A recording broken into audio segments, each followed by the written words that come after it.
पौधों के आवश्यक पोषक तत्व में आज हमारे पास है पोटेशियम।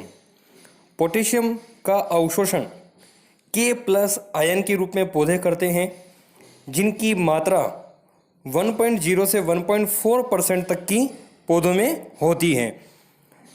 पौधों को पोटेशियम अधिक मात्रा में आवश्यक होता है। इसके कार्य जो है वो क्या है, इस प्रकार से हैं। फसलों की गुणवत्ता में ये वृद्धि करते हैं, आलू व अन्य सब्जियों के स्वाद में वृद्धि करते हैं और सब्जियों के पकने के गुण को भी एक निश्चित सीमा में ये सुधार देते हैं। अच्छा, जो फसलें समय से पहले गिरने लगती हैं उनको भी पोटेशियम की आवश्यकता होती है। तो पोटेशियम जो है उनको समय से पहले गिरने से रोकती है और जलवायु की प्रतिकूल दिशाओं में फसलों के अंदर प्रतिरोधकता को बढ़ाती है। फसल में सूखा रहने, बीमारी, कीट पतंगों के आक्रमण के प्रति भी ये पोटेशियम जो है फसलों को प्रतिरोधकता प्रदान करता है। पौधों में पोषक तत्वों के वहन में ये सहायक होते हैं। भाई हमने कोई पोषक तत्व, जैसे सपोज हमने मृदा में कोई पोषक तत्व जैसे पोटेशियम की मात्रा डाली हुई है और हमने कोई अन्य पोषक तत्व जो है मृदा में डाले, तो पोटेशियम क्या करेगा, उन पोषक तत्वों को पादप की विभिन्न भागों तक पहुंचाने का कार्य करेगा। तो ये एक वाहक का कार्य करता है। फसल में फल काफ़ी संख्या में और शीघ्रता से ये बढ़ाता है, यानी कि उत्पादकता को ये बढ़ाता है। अनाज के दानों में अधिक गूदा, यानी कि अनाज के जो दाने हैं जैसे गेहूं है या मक्का है, तो उनको अच्छा गूदेदार बनाता है, मोटा बनाता है। पोटेशियम जो होता है पौधों की पत्तियों की कार्य क्षमता को ये बढ़ाते हैं। हम जानते हैं कि पौधों की पत्तियां जो है वो प्रकाश संश्लेषण की प्रक्रिया को करती है, जिसके द्वारा पौधे अपना भोजन बनाते हैं और पौधों को कार्बन डाइऑक्साइड और ऑक्सीजन का जो है आदान प्रदान भी जो है वो पत्तियां करवाती है। तो उनकी कार्य क्षमता को पोटेशियम बढ़ाता है। फलीदार फसलों की जड़ों और ग्रंथियों में नाइट्रोजन स्थिर करने वाले जीवाणुओं को इस तत्व से भोजन प्राप्त होता है।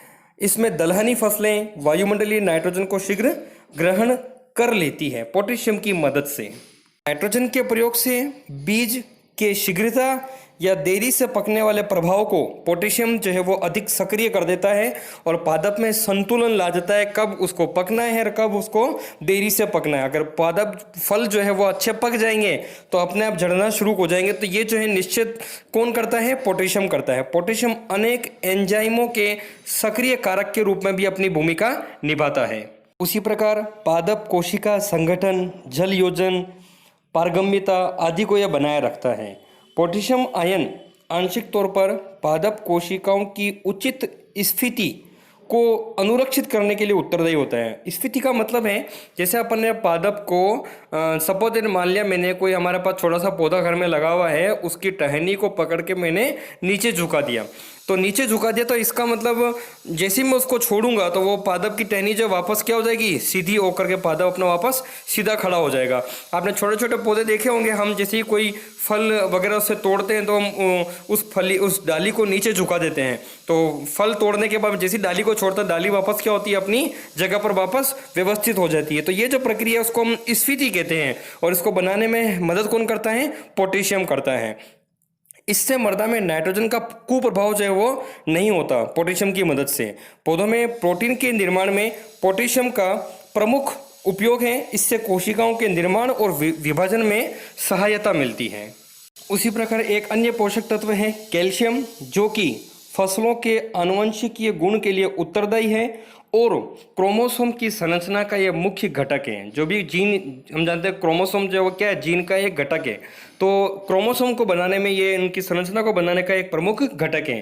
कैल्शियम प्रोटोप्लाज्म के जलीय जन को काम करता है और प्रोटोप्लाज्म की पारगम्यता को ये नियंत्रित करते हैं। कैल्शियम लाइपेज एंजाइम की सक्रियता को बढ़ाते हैं। इनके द्वारा पौधों को अनेक अवशोषण में अधिक वर्णनात्मक बनाने की ये बढ़ाते हैं, प्रवृत्ति को बढ़ाते हैं, ताकि उसमें वर्णनात्मक का मतलब होता है कैल्शियम ही डिपेंड करेगा, कैल्शियम डिसाइड करेगा कि पौधों को क्या चूज करना है और क्या चूज नहीं करना है। पौधे जो है वातावरण से या मृदा से क्या ग्रहण करेंगे और क्या नहीं ग्रहण करेंगे, ये निश्चय कौन करता है, कैल्शियम करता है, जिसको हम बोलते हैं वर्णनात्मकता। दाना और तना सख्त बनाता है। पौधों में कार्बोहाइड्रेट के संचलन में ये सहायक है। कैल्शियम बीज निर्माण को उत्साहित करते हैं। पौधों में कार्बनिक अम्लों के प्रभाव को ये उदासीन बनाते हैं। दलहनी फसलों की जड़ों में ग्रंथियों का विकास करते हैं। इसी के साथ ही ये भूमि में पोटेशियम व फॉस्फोरस आदि का आदान प्रदान करके पौधों को पोटेशियम की उपलब्धता बढ़ाते हैं।